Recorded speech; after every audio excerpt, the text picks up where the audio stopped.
Kabega, magandang gabi. Andito na naman po tayo para magawa ng kaunting kaalaman, tutorial kung paano magtuno ng ating carburetor. Then gagawin ko nga pala po itong tutorial na to para dun sa isang kapwa rider natin na nag-comment habang pinapanood niya yung video tutorial ko nung kung paano mag-tune up ng ating Vega. Ang sabi niya, baka pwede next time kung paano naman magtuno ng ating carburetor. So ito na po yun. Shout out sa'yo, Nelson Lamberte, sana mapanood mo ito. Then para sa akin po, ang pagtutuno is para matimpla yung pasok ng gasolina, ng hangin, saka mapantay yung sunog ng gas na pumapasok sa ating spark plug na sinusunog niya. So ang pagtutuno, so malalaman mong wala sa tono ang ating carburetor. Ang mga senyales niya is matakaw sa gas, namamatayan habang nagdadrive, tapos yung isa hard starting. Sa hard starting po, ang nangyayari kaya hard starting siya, kung hindi siya sa valve clearance, dito siya sa carburetor, ang nangyayari po kaya siya hard starting. Ganito po yan. Kapag hard starting sa umaga, lalo na sa umaga pag malamig ang panahon, tapos hindi mo na paandar ng tagal yung makina mo, kapag sarado po itong hangin, sarado to, tapos ang bukas lang is itong sa gas, kapag nag-i-start ka, ang nangyayari, pumapasok yung gas sa spark plug, dito sa balbula na sinusunog ng spark plug, hanggang sa nababasa na siya, basang-basa, hindi na siya masunog, hindi na siya nag-i-spark, mag-spark man siya, hindi na ganun kalakas, kaya hindi na siya nag-i-start, parang nalulunod na yung spark plug, nabasa na, hindi na mag-spark. Ang nangyayari, yun, ang hirap-hirap ng start. Experience ko dati nun, sabi, bakit sa umaga ang hirap start? Ang ginawa ko, pinalitan ko ng spark plug. Pagpalit ko ng spark plug, yun, one click.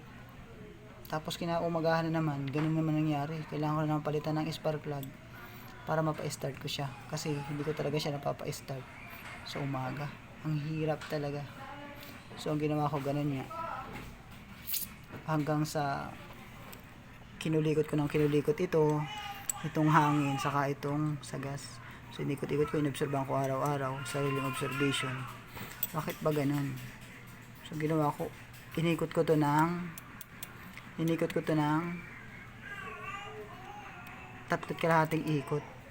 Tapos pagkaikot mo ito ng 3.5 ikot, itong sa gas, unti-unti nyo nang bawasan yung minor, babaan nyo unti-unti hanggang sa makuha nyo yung gusto nyo yung carburetor. So ito nga po, ikutin ko siya ng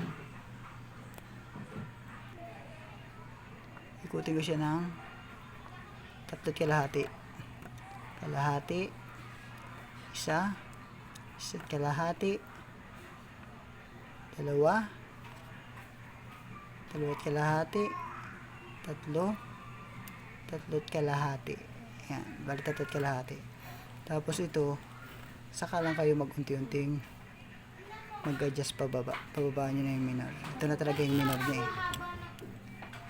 Ito yung minor talaga niya, kasi ito yung nagmi-maintain ng gas, kung gaano ba karami yung gas na papasok sa carburetor.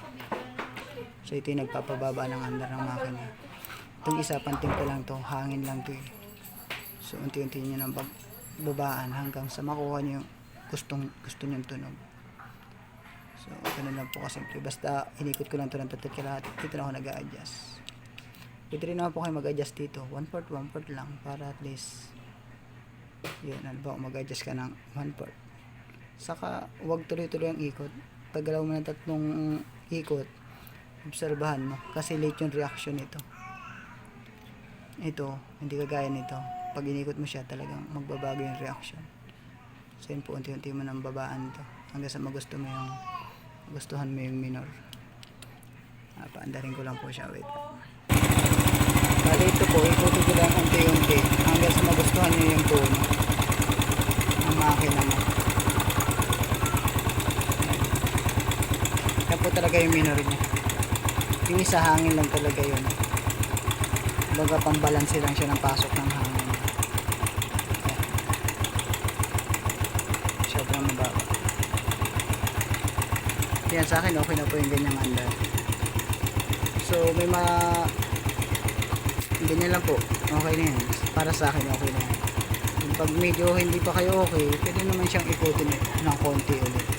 So depende lang yan kasi araw-araw nyo namang nakakasama yung motor mo. Alam nyo na kung paano babawasan. Obserbahan mo lang kung may bababa, wala. Saan ba siya maganda. Kung saan siya maganda, doon tayo. So ganun lang po.